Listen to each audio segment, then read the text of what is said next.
আপনারা কি সবাই নির্বাচনের জন্য প্রস্তুত? বাংলাদেশের মানুষ নির্বাচনের জন্য প্রস্তুত? রাস্তায় আসতে আসতে দেখলাম ধানের শীষের প্রতীকে ভোট চাওয়া হচ্ছে, স্লোগান লেখা হচ্ছে, আমাদের আগামীর ভোট, তারুণ্যের প্রথম ভোট ধানের শীষের পক্ষে হোক।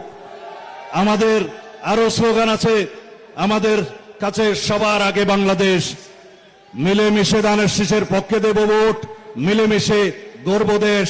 এই হচ্ছে আমাদের স্লোগান। আমি আপনাদের আহ্বান জানাবো, অতীতের স্লোগান এবং ভাষণমুখী রাজনীতির সমাপ্তি হয়েছে প্রায়। মানুষ এখন দেখতে চায় কর্মে আমরা কি করব, আমাদের কাজে আমরা কি প্রমাণ করব, সেটাই মানুষ এখন দেখতে চায়। অতীতের জীবনে মানুষ অনেক ভাষণ শুনেছে, মানুষ ভাষণ শুনেছে, মানুষ শোষণ দেখেছে, মানুষ অত্যাচার দেখেছে। মানুষ এখন আর ভাষণ এবং শোষণের রাজনীতিতে বিশ্বাস করে না। আধুনিক বাংলাদেশের মানুষ অনেক বেশি সচেতন। সোশ্যাল মিডিয়ার বাংলাদেশ এখন। আপনাদের সবাইকে সোশ্যাল মিডিয়ায় তৎপর থাকতে হবে। আমাদের বিরুদ্ধে যে অপপ্রচারণা চলছে সোশ্যাল মিডিয়ায়, তার বিরুদ্ধে আপনাদেরকে কাউন্টার করতে হবে। সমস্ত মিস ইনফরমেশন, ডিসইনফরমেশনের জবাব দিতে হবে। আমরা যেন সেটাতে মনোযোগ দেই। আপনারা বেশি বেশি করে টুইট করবেন, বেশি বেশি করে আপনারা অন্যান্য সোশ্যাল মিডিয়ায় অ্যাক্টিভ হবেন।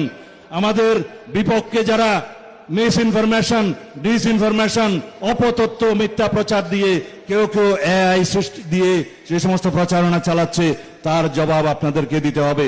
বিশেষ করে আমাদের তরুণ বন্ধুদের প্রতি সে আহ্বান জানাবো।